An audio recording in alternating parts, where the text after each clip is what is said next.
Right, 23 June 2021, and today I'm joined by my usual guest, Dr. Fedias Mteneri. How are you, sir? I'm very well, Gambakwe, and thanks for having me tonight. Fantastic. Let's keep this very, very short as usual, and let's go straight into the topic. Today we're talking about the MDC Alliance or the CCC. I don't know which one is which, but I want to play you a few clips. Then we'll go into the discussion. Let's start with the clip by MDC Alliance Vice President Chamisa Biti. Personal opinion is that we should never abandon the name MDC. It's a personal opinion. And my personal opinion again is that if Monzora continues to do the stupid things that then for the purpose of the next election or even the by-elections, let's just call ourselves MDC Chamisa. After all, in 2008, we all called ourselves MDC Changirai to deal with the challenges that were there. I've walked the length and breadth of this country. The name MDC is so invested in the people of Zimbabwe. So how do we cast away a brand that we've built for decades? It's so difficult to build a brand. It took Coca-Cola billions and billions of dollars and years to build that brand.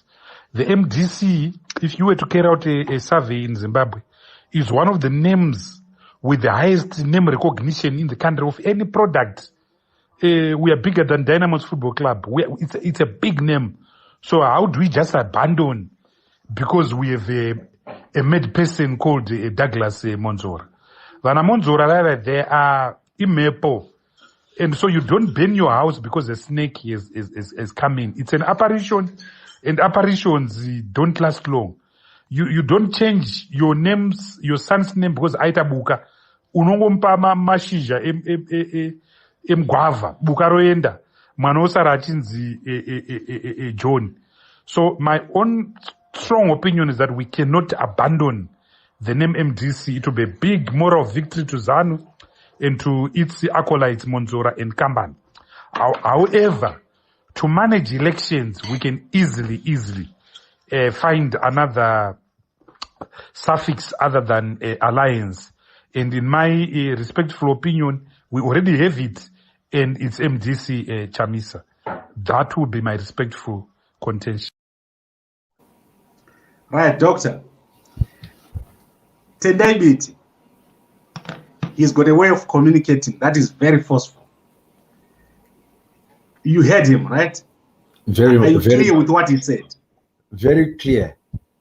Okay, now let's go to Fadzai Mahere on the same issue. Say that what we've said on the name is that we are going to go to the people. And once we've spoken to and consulted our structures, so all Vice President Biti was saying is that, when it comes to MDC Alliance or our movement, we could use any name under the sun. The issue is not the name. The issue is that we're the real democratic alternative. That's why ZANU-PF continuously is trying to bludgeon us. That's why the Afrobarometer report only mentions us. That's why Monzora is afraid of elections and is trying to collude with ZANU-PF to ban them, because they are afraid of the will of the people.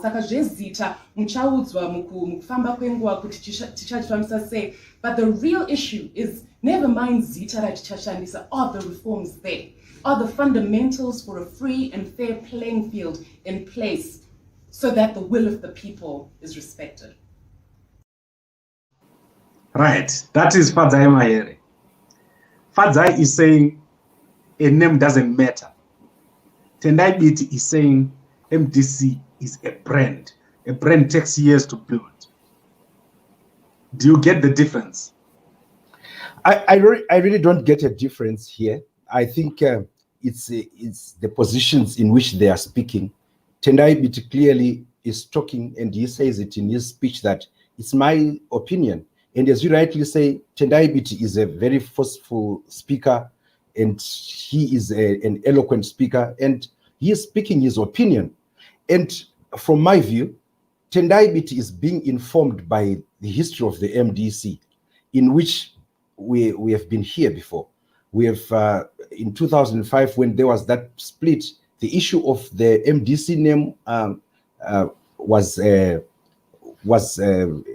again debated the same way. But he knows what happened, that it was never about the name, because while Welshman Ngube and the other team were wrestling the name away from Trangirai, they just put the suffix Trangirai, and he went on to win the election. And that history is informing Tendai Biti in his opinion. Fadzai Mahere is the spokesperson of the party. And what she is saying, she's basically being diplomatic, that they cannot proclaim, because as a spokesperson of the party, she cannot come out and proclaim and say, yes, what Tendai Biti said is the truth. But what she's saying is she's appealing to processes that have to happen within the MDC, say, for instance, to consult the grassroots and then come up with a consensus and say, here is a name that we are going to the election with. That's my view. Yeah. But Biti is saying if they don't use the name MDC, they will lose. Well, I tend to agree with Tendai Biti. Not that Fadzai Mahere has said anything different. What Tendai Biti is saying is that MDC is a brand, and here is a fight that Monzora has cast to them. Because what he is trying to do right now is to wrestle that name away. First, it was MDCT, the name. And then he went on to even change his own words. Remember, at some point towards the 2018 elections, the same Douglas Monzora had said MDC Alliance is a party. And once the Supreme Court judgment came, he changed that position and said, and now he's focusing on the fact that it is a coalition of parties. And hence he is saying, even if we go into a by-election or the next election, we are using that MDC Alliance. So from what Tendai Biti is saying, he's seeing the confusion that Douglas Monzora is trying to throw within the opposition, within the MDC. And here he is trying to clarify an issue and throw away. Remember, the debate now is going to be focused on the name, which is something inconsequential. Yet there is a huge debate that should go on. That is, should MDC go into this election divided or united? Remember, when they continue to talk about the name, the issue of the name, there is no talk about attempts to unite that party. So Tendai Biti is simply, in few words, trying to cast away that sideshow which he says Douglas Monzora is bringing to this debate. Okay, but legally, don't you think Monzora is justified and owns the name MDC Alliance? Well, look, it's unfortunate that our courts have dabbled in politics, particularly the MDC politics, and we have not seen much of that within the other party. In Zimbabwe, remember what a political party is. There is no law, basically, that guides registration of a political party. And a political party is basically an association according to the electoral law or the Zimbabwe Electoral Commission Act itself.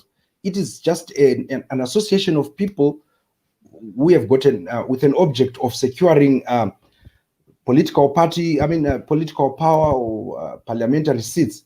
And therefore, legally, Tendai Biti is trying to run away from those legal issues or the legal dust that has been thrown by the courts to say who owns MDC, who owns MDC Alliance. So his opinion is trying to literally clear that dust and say, hey, the MDC Alliance name, it doesn't matter.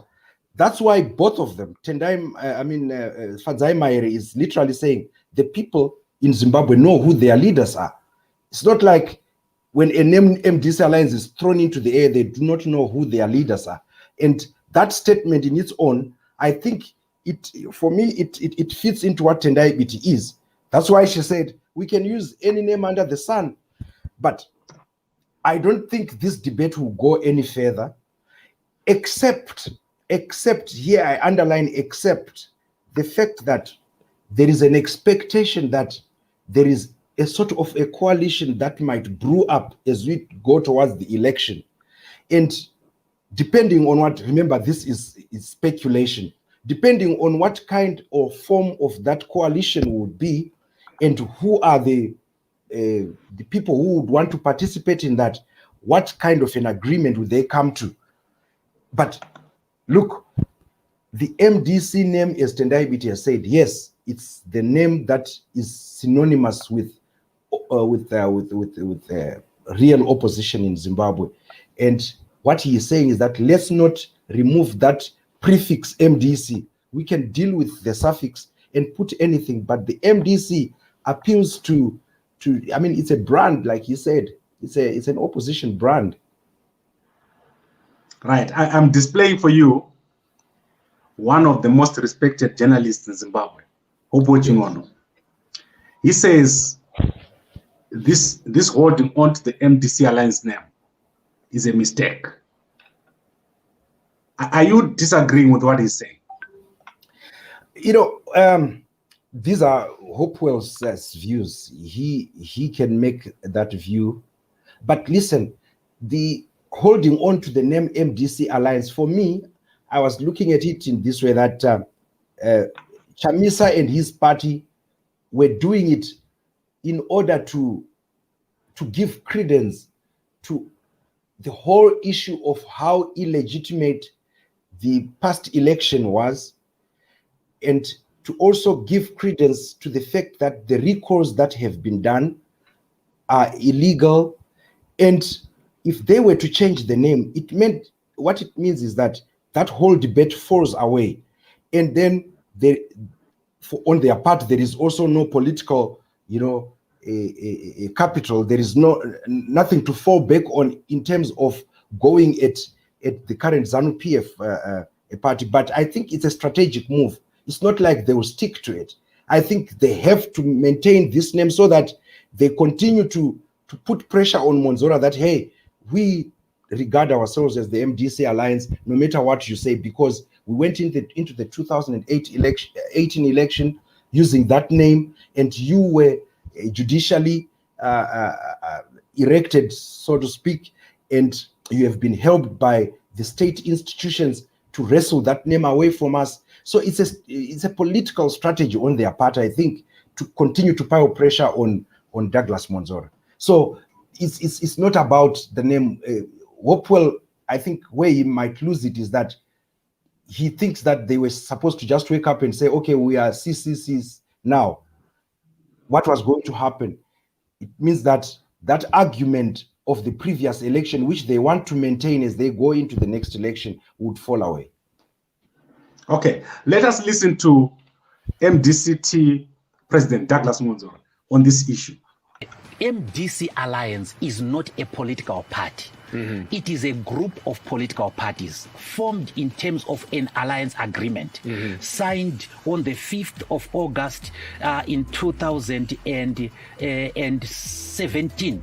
Mm-hmm. Morgan Tsvangirai was still there. So it has 7 political parties. One of these political parties is called the MDCT. Mm-hmm. That was the MDC that was headed by Tsvangirai. Then it was headed by Chamisa. Mm-hmm. Now, this alliance agreement says that whoever is the leader of the MDCT is the leader of the alliance, the MDC Alliance, mm-hmm. the group of 7 political parties. Now, the court says go to the Congress. Comrade Chamisa decided not to go to the Congress. Mm. I braved it out. I went to the Congress and I won the Congress. Mm. So I am the leader of the MDCT. Mm. And by that fact, the leader of the MDC Alliance. Mm-hmm. So we are not stealing anything. Comrade Chamisa now has changed his name. Mm-hmm. I'm sure you've heard that. Mm-hmm. It's called the Citizens Convergence for Change. Mm-hmm. In short, CCC. Mm-hmm. But you and me know, Fatso, mm-hmm. that CC stands for Chamisa Chete Chete. Mm-hmm. Mm-hmm. Right. Chamisa Chete Chete. Why not change the name to Chamisa Chete Chete? You know, no one takes Douglas Monzora seriously. I am tempted to say the same because he is the same person. I wish you could play the other clip in which just towards the 2018 election, he was the same person who was saying, you know, we have, for the sake of the election, we have changed the MDC Alliance into a political party. How is he today saying this? So this is the political chicanery that is probably making people look at Douglas Monzora as someone who is not honest, someone who is very dishonest and probably working with the ruling party to decimate what is now referred to as the real opposition. So when he says this, it's like political banter. For me, it's political banter, which is not getting him anywhere. And I think there is no debate there. Like I said, Tendai Biti has already dealt a blow to this debate by saying, you know what, whether there is MDC Alliance name or not, there is an alternative, there is a way out of this. Okay, why is it difficult to come up with a different name which is not MDC? Okay, thank you very much for that question. I think once again, from I would take it from Tendai Biti's as a statement that you must realize that when we talk of the history of real opposition in Zimbabwe since 1980, we are talking about the MDC. The MDC is the only political party that has managed to give ZANU-PF a defeat in an election. Remember the 2008 election. And in fact, in 2000 parliamentary election, they got a huge chunk of the vote there. And that history of the MDC cannot then be wiped within a short period of time because there is one person who is power hungry. So what they are doing is that the MDC is a symbol. It evokes within the people in the MDC today, particularly those who are within the MDC Alliance leadership, the Tendai Bitis, the Nelson Chamisas, and the rest. These are the people who formed the MDC. Douglas Monzora joined at a later stage after the MDC had been formed. So for them, it is a battle worth engaging, that we should keep this name no matter what, because it is something that they started. Okay. I think, to me, it's an endless debate. We can go on for almost the whole day. But taking Tendai Biti's argument of a brand, don't you think it's better if they're going to make a change now than to wait until when the elections are closed before they make that change? It's barely 24 months before the next election, and I don't think it is a very good idea to make a total name change for the MDC.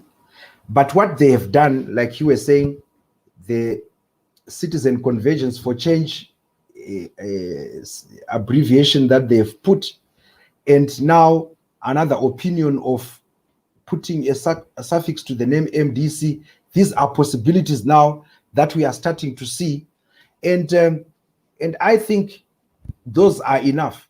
And like has rightly been said by their spokesperson Mahere, I think the people would know who their leaders are, and I'm sure they will vote like that. We have seen this in the past election where there were various confusing names, but people would go and vote for those they know are their leaders. Okay.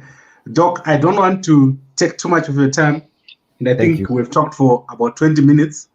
Is there anything else you want to say before we close?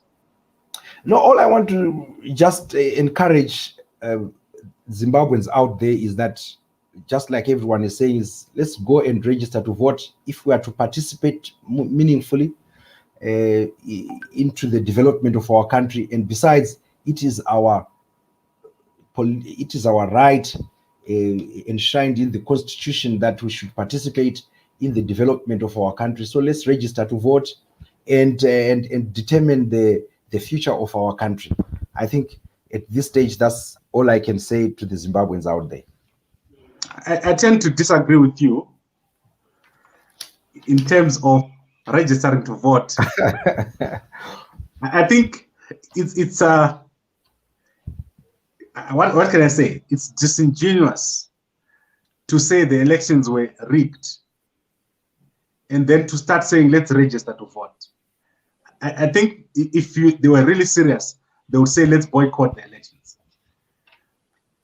Well, Gambakwe, that's your opinion, and it's your burden to carry to this evening, because you had already said let's let's cut it short. I think that is something that the MDC and the MDC family should make a decision on and look at the pros and cons of boycotting that election. In as much as I would be tempted to answer you and say boycotting at this stage is not an option, especially with a political party such as that of Douglas Monzora that has been created, it will be an easy way out for them. But they should brave it and probably get some advice. I mean, put in place that advice that has come from political parties, that if they can register in numbers, go out to vote in numbers. It is difficult to rig in an election, because the rigging that we have been told is not the kind of stuff in which some ghost ballots are stuffed within the ballot papers, but it is this little things of few narrow margins, in which can then be tempered with. It is the issues of lack of voter education. So I think it will be an easy way out and not a good strategy to boycott the election at this stage, because Zimbabwe now has a lot of political parties that have mushroomed out there. And once they boycott, I think they go into the political, into the dustbin of political history. Okay, I think next week, I would like to ask you to go to the Ugandan report. There is a scientist who has developed a report, who has produced a report on how elections were rigged in Uganda, or how they say the elections were rigged.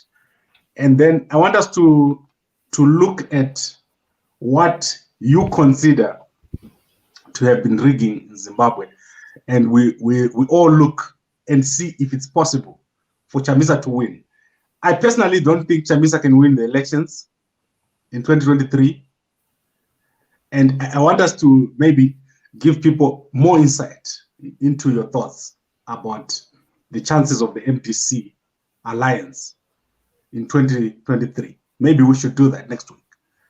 Yeah, but like I said, you have your opinions, and your opinion that Nelson Chamisa would not win the 2023 election remains your opinion, based on probably a research you have carried out. But the truth is that there is no other democratic way of gaining political power, and particularly in our country, than election. And I think there is an equal chance of the opposition led by Nelson Chamisa to win the election, and that is my take on that. Barring all the issues that militate today against opposition, securing political power, but I think he stands an equal chance if he puts his mind to it, together with his team, and then they come up with proper strategies of gaining that political power. If they couldn't, I don't think ZANU-PF would be strategizing and putting even some things which we never thought would be done in politics. You know, I've been following some of the political advertising they are doing using some prophets and the rest. But anyway, Gambakwe, just like you said, tonight's discussion is over. I think I differ sharply on your opinions. Right, Dr. Fedias Mteneri. I really wish we could talk longer, but let's do this next week. Let's keep these discussions going. And I saw someone saying we must invite the MDC Alliance here to talk. Definitely. I've been trying to invite Advocate Fadzai Mahere. She's not able to come here because she will know that we're going to expose her in terms of the arguments that the MDC Alliance is making. Very, very weak arguments so far. And I'll keep trying to get her here. Because totally, I'm unhappy with most of the, what can I say, strategies and statements. Like today when I was watching them, I felt sorry for the MDC Alliance. They are now a shadow of their former self in terms of just briefly. I want to take your position now. I want to interview you. Yes. Which party do you support? Myself. And, yes. Let me explain to you the role that I played in the 2018 elections. I want a yes or no. It can't be because I need to give you a background. Okay. There is no one who supported Chamisa more than myself. I dedicated every day for more than a year in terms of supporting Chamisa, even before the death of Tsvangirai. But what I've realized about Chamisa after the elections is that he lacks the killer instinct. So even if Chamisa was to go into office today, all you get is squabbles after squabbles. He cannot bring the organization into a focused objective. So they can't achieve an objective. What do you mean? That I really want you to clarify there. Because if you are to talk about divisions within political parties, even splits in political parties, I don't think that it is a phenomenon known to the Chamisa MDC Alliance. This is a phenomenon which is as old as the history of political parties. Let's talk about our own liberation parties, in which Dr. Joshua Ngomo was basically the father of the revolution, where he started the Southern African National Congress Party. We have seen that party split into various parties, the ANC, ZAPU, ZANU. That's where ZANU came from. From there, the history is fraught with so many splits. Even ZANU-PF, as we know it, up till today, it has split several times. Zoom, we have had NPF, we have had now the G40, we have had Gamma Talks, we have had the MDC alike. It has not started with Chamisa. We have seen it split under the leadership of Tsvangirai, who is the icon of that political party. And it has gone, but it is how they have shaped the history of those parties and how they have rallied people. There is no doubt that Nelson Chamisa, basing on the previous election, he has got the political currency today to even garner votes to get into presidency. And I think it will be too hard. I'm sure,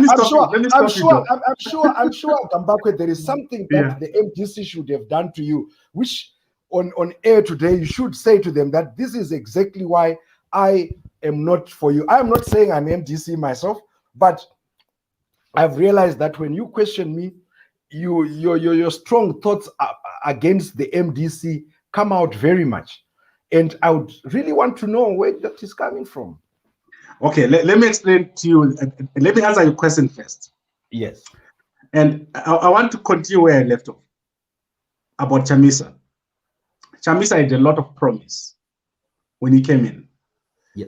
He talked big, and many people started to follow Chamisa. When I started to identify with Chamisa, I saw him as someone who could sort of like bring along everybody and bring change to the country. However, what I've seen with Chamisa is someone who works with a very small circle. If I can count the people who worked with Chamisa on 5, okay, let's say my 10 fingers times 5. Chamisa's group is no more than 50 people. And most of the people that work around Chamisa, they are praise singers. They don't bring depth. So Chamisa tends to avoid people that have got depth. He works with the usual people that is used to. And what tends to happen is, if someone comes with a different opinion, immediately that person is kicked out. So Chamisa cannot bring people together, especially internally. That is his biggest weakness. If you look at what has happened with Kupe, Dr. Kupe, what has happened with Senator Monzora, you can see the moment you don't agree with Chamisa, you are going to be kicked out, you are going to be called names. There are a lot of people around Chamisa whose main job is to chase people away. So the organization never grows. The MDC as it is right now, it has failed to grow under Chamisa. The height of the MDC was when Tsvangirai was still. I just want to hold you there. You seem to be saying that they are kicked out. As far as, I mean, if I remember well, I don't think Thokozani Kupe was kicked out. I didn't see or hear any. They recalled it from Parliament. They recalled it from Parliament, and Chamisa was in front of that whole thing. And not the party. And no, not the party. I'm not talking about the party here. Yeah. I'm talking about. Do you remember the days of the group called the Vanguard? Yeah, definitely. Right. So what has happened is the Vanguard has evolved, and there are now people inside the MDC Alliance or the MDC of Chamisa whose only job is to prevent people from getting close to Chamisa. And what ends up happening is that Chamisa is now surrounded by people who are career politicians. For example, the decision to contest in elections is not a politically strategic decision. It's a decision to provide positions to people who are close to Chamisa.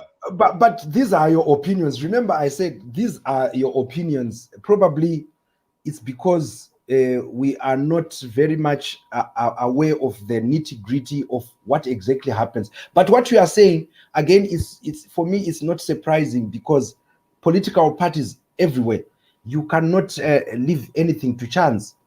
It's more about strategy. Remember, politicians' main duty is to wrestle political party and keep it for good. And if there are comrades within a struggle who look like they are going to make that agenda be snatched away or implode, then through to politics they will be booted out. I mean, that is a political game everywhere. Even in America, that happens. Under Donald Trump, people were fired almost on a weekly basis, even those that were his own friends, for simply differing with him. But that is the biggest political democracy we know. In ZANU-PF, that again happens. We have seen people, I mean, some big names being chucked out at particular points in history in which they did not agree with those that held power.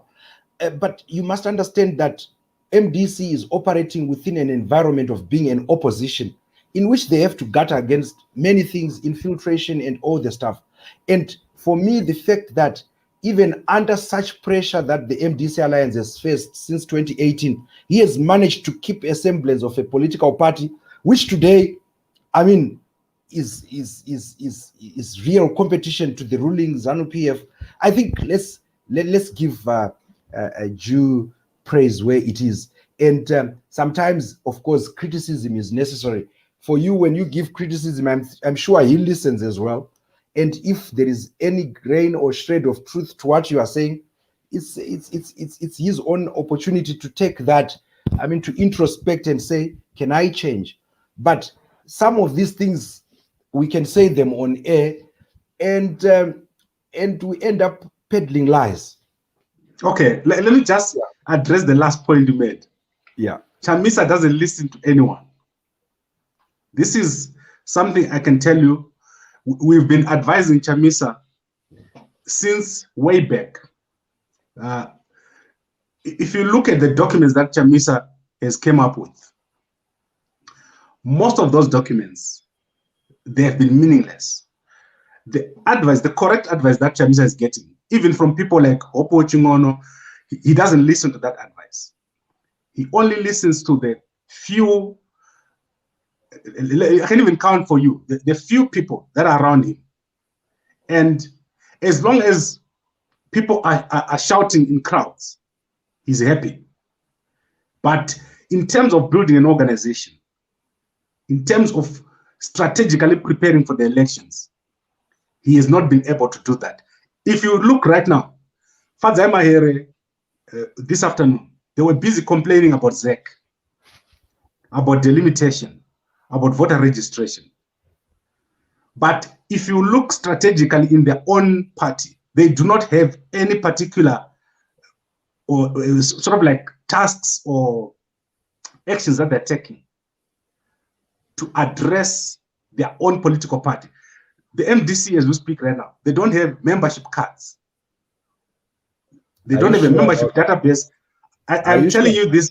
I'm telling you this because I know. I once saw you with was it the chairperson of the South African province? You were at loggerheads when you said the same statements, and I'm sure he came here and debunked those. I cannot speak. I can't speak for the MDC that they have cards or they do not have. But as long as what you are saying is factual, I think it is up to the MDC to address that. But as well, when you say that, I think it is incumbent upon you to also produce evidence of what you are saying, rather than then to end up making it like a political, just a political hatred game in which probably you dislike them, and you say there are no cards. Are you sure about that? Can you prove that? Of course. But let me give you an even more solid example. Currently, as we speak, Hopo Chingono is busy with a project to put in place polling agents across Zimbabwe. I think if you've been following him, he's doing that. The MDC Alliance themselves, they do not have grassroots structures where they can say, in this constituency, you are going to be our polling agents.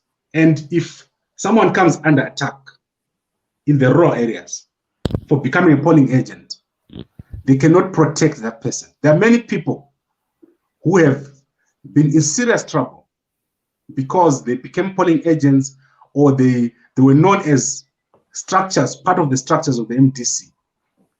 When they were left alone, they got hurt, and up to this point, up to this day, many people they are suffering the consequences of supporting the MDC Alliance in the rural areas. How do you want them to protect their polling agents? Because I think this discussion is more about a democratic struggle, and now when you refer to say they can't protect their polling agents, you are already highlighting a problem there. That is it the MDC that has to do that? Is it not the role of the state to make sure that the election is free, fair, and when I say free, it is free of violence? right now, when you say such, you are talking to the real problems of the elections in Zimbabwe. That have they been free of violence? Does the opposition have access to the rural areas, even to the strongholds of the ruling party without those consequences? And my question to you would be, if you are to say the MDC Alliance can't protect them, how do you envisage them protecting them in such an environment? Over to you, Mr. Papa. I think this is a very long discussion. I've been giving you, because I know the MDC very, very well. I know them by name. Like if you want to tell me who is in the MDC, in all the three current MDCs, I can tell you who is who within those parties. The biggest problem we have is when we love a person, we become blind on what else they need to change. And this is why I'm saying to you, when I tell you that Chamisa is not going to win in 2023, I'm not saying this out of malice. I'm saying this so that he understands when it does happen, why he won't win. The reason why Chamisa is not winning is not because of ZANU-PF. It's because of Chamisa and his party. They are not ready to win. And I've shown here many reports. 3 reports have come out in the past 2 years. All of them, they say the same thing. Chamisa is going to lose because they don't have grassroots structures and they don't have a broad-based opposition alliance. Chamisa is not... Hold on, Gambakwe. Hold on. Yes. I think that narrative is a dangerously one-sided narrative which squarely puts the blame on the doorstep of the opposition. And I'm not here talking about Chamisa only, because he is just one candidate at this juncture in history. When you put that narrative, you are forgetting that there are issues of the election that have to be addressed, issues of the various reforms that are out there for everybody to know. The issues of the transparency of the whole process, you know, the issues of the violence that you have referred to, the issues of the economy, of, you know, a democratic environment is an environment in which now you can't blame the opposition for what they are not doing to win, but it is something that you have to hold the state responsible for, because they are the ones who are supposed to make those conditions available. Listen to this. How do you then blame even a political party that is labeled a terrorist organization? How do you blame an organization that is literally bullied, as you can see? Because then the only alternative then would be something that we do not want to see. If they are not capable. They are not capable. You see, Doctor, they're not capable. I want to give you an example of a South African environment. Let's talk about the opposition in the EFF. Simply because the South African environment allows opposition to go to certain extent without fear of reprisals. Julius Malema is that vociferous. He can speak to whosoever he wants, knowing very well that in the evening or the next morning he will not be visited. And it's a totally different environment. And when you, why I'm saying this is that when you clearly say what you are saying, which I clearly understand, I'm also tempted to say, really, probably there is another strategy out there. Remember that there are other factors that militate against opposition, you know, entering into that space that you are talking about. And probably that is where we should start the discussion from, to say, how what should the opposition do? Right now, I would want Gambako, when we come here, to say, okay, instead of doing this, opposition, I think, do this for you to win. And if you say, okay, put polling agents, then probably one will raise the question that, what if they are beaten there? Then okay, you proffer solutions to say the beating issue, to guard against it, build walls around you, whatever you are going to say. I don't know what you're going to say. Yeah. I don't want Chamisa to win. I want people that helped him. A lot of people that spent sleepless nights, and a lot of people that communicated on Chamisa's behalf. I've got a young man here in Johannesburg who was arrested and he spent 6 months in jail when he was found counting ballot V11s at Harvest House. He lost his job, he lost his wife. You know the story of people like Mayenga Hana. Some of them, they came out of jail with nothing. They lost their families. The problem with people like Chamisa is they've got the support, but they take it for granted. They tend to think they are popular because of being popular. It's not true. The reason why people like Chamisa are popular is because people want change, but they tend to simplify everything and say ZANU-PF is the problem, whereas the actual problem lies within the opposition in Zimbabwe. The opposition in Zimbabwe is so disorganized and I think so unready to win. I think to end this discussion, I would also just want to make this quick comment and say, I think it is also an over-exaggerated, hope to think that it is only found in leaders to make a revolution. It is only found in people like that. We think Chamisa is an angel that alone would change. No, I think Chamisa is just but a leader who happens to be there at the helm of the MDC. But this must be a struggle of the people, and I'm sure the people will find a way. And if Chamisa is still the darling of the people, as it were, so be it. Most of the political leaders that are in political parties, they are there because they are loved by the people around them. And I think examples are out there to see. Thank you very much, Gambako. Okay, that was a nice interview. Doc, that was a nice interview. You do a better job than me.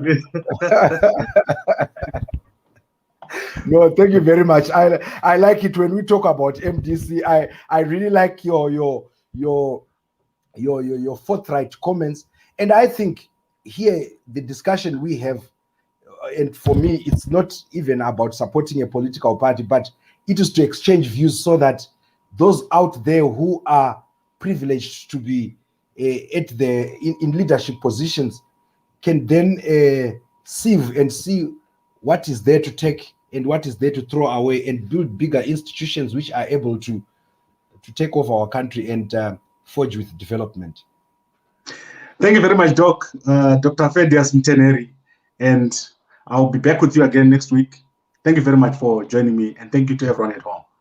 Thank you very much, Gambakwe, for having me tonight.